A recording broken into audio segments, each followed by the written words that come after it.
Olá pessoal, sejam bem-vindos a mais um vídeo aqui no canal, mais um vídeo da nossa série Ressaca da Bola.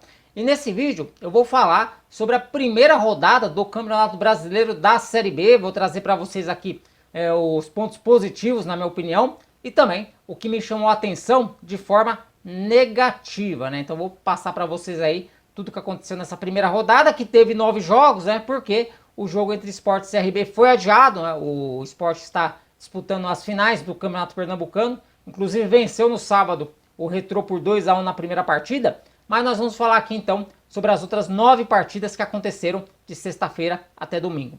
Vamos começar falando então do jogo que abriu os trabalhos, né, que foi aí a vitória do Guarani por 4-1 em cima do Avaí, né, o jogo que abriu a competição, né, foi o primeiro jogo, e o nome do jogo, né, sem dúvida alguma, foi Regis, né, o meia que retornou ao Guarani na semana passada.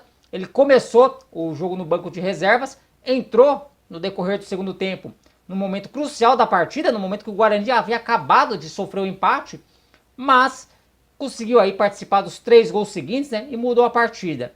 O jogo começou com o Guarani explorando ali as jogadas em velocidades, né, principalmente ele com o Neilton e também ali pelo lado esquerdo com o Mike, e o primeiro gol não demorou a sair, né, saiu logo ali por volta dos 10 minutos, com o Matheus Barbosa fazendo um golaço, né, metendo ali um canudo de fora da área e acertando o ângulo. Então esse aí foi o primeiro gol da Série B, né? Então, se for julgar pelo belo gol, podemos aí esperar uma grande Série B nesta temporada.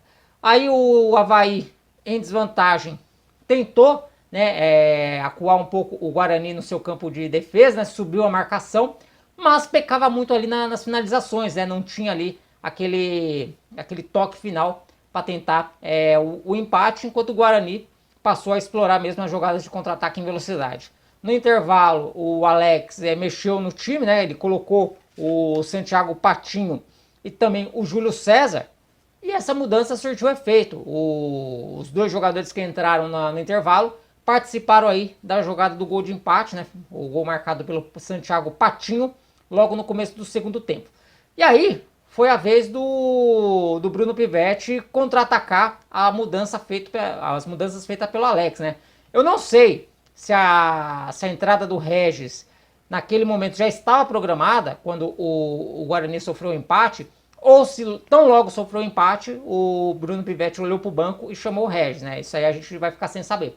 Mas tão logo sofreu o empate, o Guarani fez as mudanças, colocou o Regis na partida. O Avaí ainda teve mais ali uns 5, 10 minutos de pressão, mas depois, quando o Regis esquentou, né, entrou no jogo, aí as coisas mudaram, né? Primeiro ele até mandou um chute de fora da área com perigo, e logo na sequência começou ali a participar das jogadas, né, do segundo e do terceiro gol, além de fazer o 4º gol em cobrança de pênalti, né? Então o Guarani venceu o Avaí por 4-1, né, deixou uma ótima impressão nessa primeira rodada, mas o Avaí deu mostras aí que ao longo do tempo, ao longo do trabalho, pode também evoluir, né? Alguns jogadores ainda não estiveram em campo, alguns reforços contratados não foram utilizados, o departamento médico do Avaí também está um pouco povoado.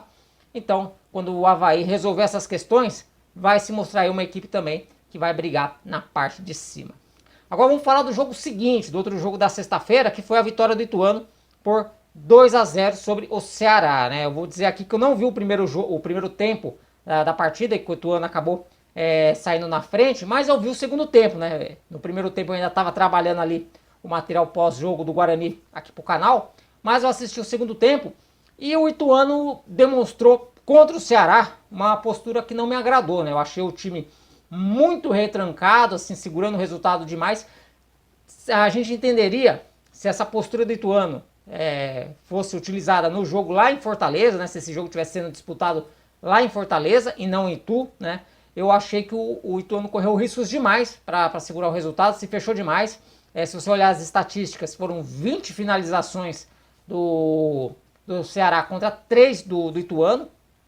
Então, de repente, se o Ituano pega um adversário que tem um poder ofensivo maior, tem um aproveitamento melhor nas finalizações, a história poderia ser outra, né? E o segundo gol do Ituano saiu ali no apagar das luzes, né? Aliás, que apagar das luzes, né? O que tem que ser se notabilizado aí, esse início de Campeonato Brasileiro, tanto da Série A quanto da Série B, são os acréscimos padrão Copa do Mundo, né? Tivemos aí jogo aí com 9 minutos de acréscimos e não teve assim um motivo tão específico para isso. Agora vamos ver se isso vai durar, né? Vamos ver se aí se os clubes não vão chiar, se a CBF vai manter e a comissão de arbitragem vão manter esse padrão Copa do Mundo de acréscimos no decorrer do campeonato. Eu particularmente acho que isso não passa da terceira rodada, né? O pessoal vai começar a reclamar e a CBF e a comissão de arbitragem vão rever esses acréscimos exagerados, né? Mas é uma das coisas que isso foi uma das coisas que chamou a atenção nesse começo de campeonato. E o Ituano se aproveitou disso, acabou fazendo o segundo gol aos 50 do segundo tempo em uma jogada de contra-ataque. Venceu o Ceará por 2-0, né? O Ceará, outra equipe que veio da Série A que não venceu, que perdeu na estreia. Aliás, nenhum time que veio da Série A ganhou. O único que teve mais perto de ganhar foi a equipe do Atlético Goianiense, que foi vítima desses acréscimos exagerados. Daqui a pouquinho a gente chega no jogo do Atlético Goianiense. Mas o Ceará aí é uma outra equipe que perde logo na estreia, né? Uma equipe que veio da Série A que perde logo na estreia. Mas eu particularmente ainda coloco o Ceará como um dos favoritos a conquistar o acesso. Aí vamos para o sábado, né? O jogo de sábado, Vila Nova 2, Novo Horizontino 1. Vila Nova abriu o placar cedo, depois fez um segundo gol ainda no primeiro tempo e se aproveitou de ter um jogador a mais desde os 20 minutos do primeiro tempo, né? Então o Vila Nova aí, eu não assisti o jogo, eu estava acompanhando outra partida, mas pelo resultado aí o Vila Nova, que teve um começo de temporada complicado, né? Inclusive com troca de treinador, o Vila Nova aí inicia então a Série B aí com 3 importantes pontos. E o Novo Horizontino, né? O Novo Horizontino, a maioria das pessoas que eu converso nas lives apontam como um dos times que vão brigar contra o rebaixamento e mostrou isso, né, pelo menos com esse resultado, né? Perdeu logo na estreia por 2-1, né? Já é um início de temporada de campeonato pior do que foi do ano passado, né? Pelo que no ano passado ele empatou pelo menos na estreia. E assim, tanto o Novo Horizontino quanto o Ponte Preta jogaram a Série A2 do Paulista, né? Jogaram um campeonato tecnicamente bem inferior, bem mais inferior do que a Série B. Só que entre as duas equipes, eu acredito que a Ponte Preta, apesar de ter perdido ontem, não vai passar sufoco em questão de rebaixamento, mas o Novo Horizontino vai, né? Até porque, se você for comparar a forma como a Ponte Preta conseguiu acesso e a forma como o Novo Horizontino conseguiu acesso, a Ponte Preta conseguiu acesso de forma muito mais tranquila, né? Tem um time aí melhor do que o do Novo Horizontino, e o Novo Horizontino encontrou dificuldades, né? Na Série A2, apesar do acesso. Mas, né, falando de Série A2, lembrando que na Série A2 o Novo Horizontino também estreou, né, levando aí uma derrota, né, levando um sacode da Portuguesa Santista lá em Santos e depois se recuperou, né. Vamos ver aí como é que o Novo Horizontino do Eduardo Batista reage nessa sequência de Série B. Bom, jogo seguinte, Mirassol e Chapecoense, foi o primeiro jogo aí do Mirassol, né, da história do clube na Série B do Campeonato Brasileiro. O Mirassol estreia muito bem, né? Vence a Chapecoense por 1-0 e a Chapecoense é um dos times que me preocupa, né? Não gostei da postura da Chapecoense. É bem verdade que esse é o perfil dos times dirigidos pelo Argel, né? Uns times bem reativos, uns times que jogam no contra-ataque. Mas a Chapecoense, no primeiro tempo, foi dominada pelo Mirassol, apesar de ter tido 2 boas chances. Mas, no geral, o Mirassol foi bem superior. Aí, no começo do segundo tempo, o Mirassol fez 1-0. E aí, o Ricardo Catalá decidiu mudar a equipe, fazer algumas mudanças. E essas mudanças, na minha opinião, e também na opinião do pessoal da transmissão da Band, fizeram que o Mirassol piorasse na partida, e isso chamou a Chapecoense para o jogo. A Chapecoense, que até então era quase inofensiva, foi para cima, né? Começou a dominar ali o terço final da partida, né? Os últimos 20, 30 minutos. E se não fosse o Alex Muralha e a trave, né? Uma bola no travessão, talvez aí o Mirassol não tivesse tido a vitória que teve nesse sábado, né? Logo em seu primeiro jogo na Série B. Então, o Mirassol agradou. Talvez ainda falte ali um ou 2 degraus para a gente colocar o Mirassol num patamar de que vai brigar pelo acesso. Porém, a Chapecoense aí nessa primeira partida, né? Pelo que mostrou nessa primeira partida, é um dos times aí que preocupa. Eu não vejo baseado nessa partida, né? É lógico que ainda tem muita coisa para acontecer. Mas a Chapecoense nessa primeira partida não mostrou ser um time aí que vai brigar aí pelo acesso, né? Eu acredito aí que a Chapecoense vai ser, né? Tudo bem, pode mudar, mas a impressão que eu tenho é que a Chapecoense vai brigar ali da metade para baixo da tabela. E nem sei se o Argel chega até o final do campeonato, né? Depois o outro jogo, né? Foi Sampaio Corrêa 3, Atlético Goianiense 3. um jogo bastante movimentado. O Atlético Goianiense, que jogou disfarçado de Vasco, chegou a abrir 3-1 no placar, né? E aí o Sampaio Corrêa foi buscar e o Atlético aí foi a primeira vítima, né? Vamos dizer assim, desses acréscimos aí generosos da Série B, né? Levou o gol de empate aos 50 minutos do segundo tempo. E a batata já está esquentando pro Mozart, né? O Mozart acabou de chegar no Atlético Goianiense, mas o pessoal lá em Goiânia lá tá muito bravo aí com o Mozart aí com relação à postura do Atlético na partida, que acabou aí deixando escapar entre os dedos, né? 3 pontos aí praticamente garantidos e que podem fazer falta lá na frente, né? A Série B esse ano promete ser muito equilibrada, bem previsível, diferente do que foi o ano passado. E são 2 pontos aí que o Dragão deixa escapar na Bacia das Almas, que podem fazer falta lá na frente. Tombense, depois o jogo seguinte foi Juventude 1, Botafogo 2. O Botafogo de Ribeirão Preto, até agora, né, porque ainda tem mais um jogo, é a única equipe que venceu fora de casa, né? Foi aí um bom jogo do time de Ribeirão Preto, comandado pelo Adilson Batista. O Adilson Batista que ficou marcado ali por trabalhos ruins em times da Série A, principalmente aquela passagem dele pelo Corinthians ruim, né? Isso ali deixou ele assim com uma imagem negativa.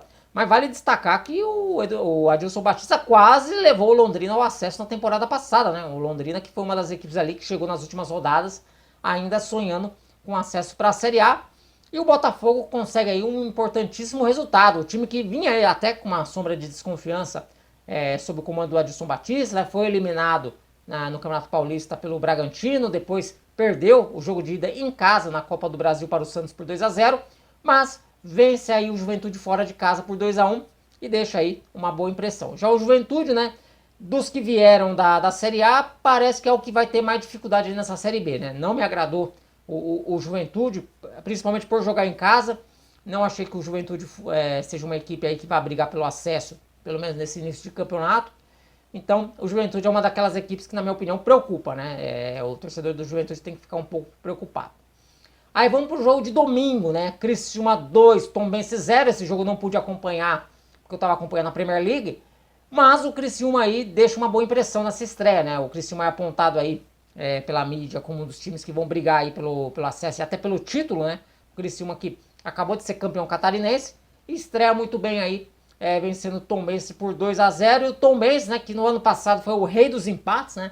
Teve ali uma sequência grande de empates, já começa a Série B tropeçando e pode ser aí que tenha aí bastante dificuldades para se manter na Série B deste ano. Aí Londrina e ABC, né? Jogo que aconteceu 3h30 da tarde lá no Estádio do Café. E o Londrina venceu com um gol no finalzinho da partida, gol marcado pelo Jardel. E já larga aí na frente, aí, marcando os 3 primeiros pontos. Diante de um ABC, né, uma das novidades aí na Série B. E assim, analisando o jogo, não foi um dos melhores jogos, né, dessa primeira rodada, até por conta do calor, né? Tava pelo horário do jogo ali, bastante calor. O primeiro tempo foi até que interessante, no segundo tempo o ritmo do jogo caiu um pouco. E o Londrina, apesar da vitória, falta ainda talvez subir um degrau ali pra gente colocar ele dentre os favoritos para subir para a Série A. E o ABC ele pode trazer mais, ele pode oferecer mais do que mostrou nesse jogo, né? O ABC, ele vem aí de uma sequência pesada de jogos, né? Teve as finais da Copa do Nordeste, ainda vai disputar as finais do Campeonato Estadual contra o América, teve um jogo difícil contra o Grêmio na última quinta-feira, lá no Frasqueirão. Então o ABC se mostrou nessa partida um time um tanto quanto cansado, né? Nitidamente ali no segundo tempo deu para ver que a parte física começou a pesar pro lado do ABC, né? E aí o Londrina acabou se aproveitando disso e fez o gol no final. Mas assim que o ABC terminar essa maratona, né? Assim que encerrar o estadual e de repente pode ser que ele consiga, né, passar pelo Grêmio, porque não, né? Futebol tudo é possível. Mas eu acredito que esse ABC vai embalar quando ele só tiver a Série B pela frente como foco, né? Assim que ele se livrar dessa maratona aí, né? Os jogadores estiverem mais descansados, mais recuperados fisicamente, o ABC ainda tem muito a evoluir e ainda a mostrar nessa Série B. E para finalizar, Vitória 3, Ponte Preta 0. O Vitória, para mim, foi a grande surpresa positiva dessa Série B, né? O Vitória que não vinha numa temporada boa, né? Caiu na primeira fase ainda do Campeonato Baiano, né? Nem conseguiu passar para a segunda fase, foi sexto colocado na Copa do Nordeste, conseguiu uma vitória só na fase de grupos e também foi eliminado ali antes do mata-mata, mas a diretoria aí parece que montou um time, né? Deu a impressão que montou um time para subir e para brigar pelo título, né? Trouxe aí jogadores bastante conhecidos aí do torcedor, né? Jogadores cascudos, rodados, como o Giovanni Augusto, já tinha o Léo Gamalho, o Zeca, o Oswaldo, que marcou um golaço, o Camutanga. Então, o Vitória aí mostrou credenciais nesse domingo, que é um time a brigar não apenas pelo acesso, mas também pelo título da Série B, né? Com esse elenco aí dirigido pelo Léo Condé, né? Um ótimo treinador aí.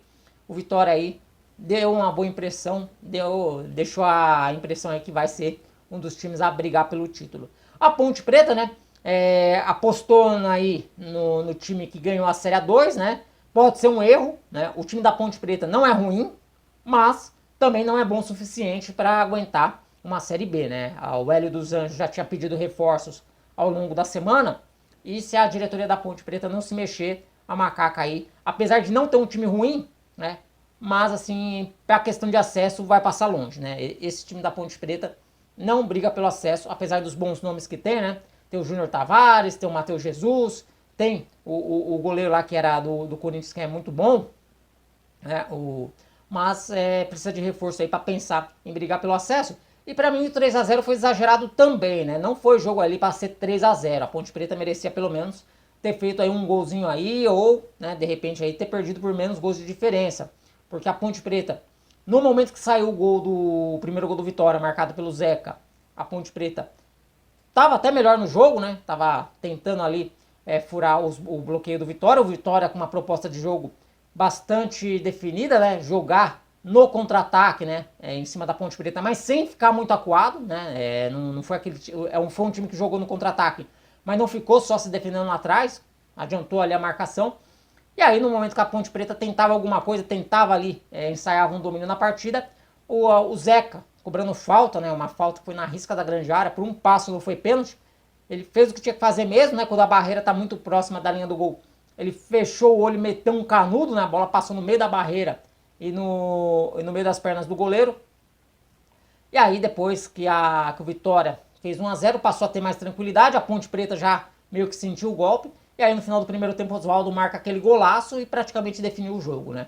Aí, no segundo tempo, a Ponte ainda tentou alguma coisa, conseguiu uma bola na trave, né? Já mais pro final do jogo. E logo depois dessa bola na trave, sai o terceiro gol do Vitória, também em jogada de contra-ataque, né? Então, esse jogo aí, né? Tanto foi 3x0, como poderia ter sido 2x1, 4x2, enfim. Mas pra mim também, na minha opinião, foi aí, tecnicamente, em questão até de emoção, né? Esse foi pra mim o melhor jogo dessa primeira rodada da Série B. E vocês concordam com isso, né? Vocês acham que Vitória e Ponte Preta foi o melhor jogo? Ou vocês acham que outro jogo foi melhor? Como, por exemplo, o empate, né? Em 3x3 entre Sampaio Corrêa e Atlético Goianiense. Eu costumo dizer que não tem 3x3 chato, né? Então talvez pra vocês esse também pode ter sido aí o melhor jogo da primeira rodada. Bom, pessoal, então pra gente não se alongar muito, né? Essas então foram minhas impressões sobre a primeira rodada da Série B do Campeonato Brasileiro. Lá no Pub da Bola vai ter um vídeo, eu e o Gustavo Barba, nós vamos falar sobre a primeira rodada da Série A, né? Porque o Barba acompanhou mais a Série A nesse final de semana do que eu. Então, eu convido a vocês a se inscrever nesse canal aqui, se você for novo e estiver chegando agora. E também se inscreva no canal Pub da Bola, tem o link aqui na descrição. E deixa aqui nos comentários também o que você achou, né, dessa primeira rodada da Série B. Lembrando, próxima live aqui no canal, quarta-feira, depois do primeiro jogo da final da Copa do Nordeste, entre Sport e Ceará. A gente vai entrar ao vivo 11h30 para uma live rapidinha para falar aí do que aconteceu na primeira final do Nordestão. Beleza? Bom, por enquanto eu vou ficando por aqui. Um forte abraço a todo mundo e até o próximo vídeo. Valeu!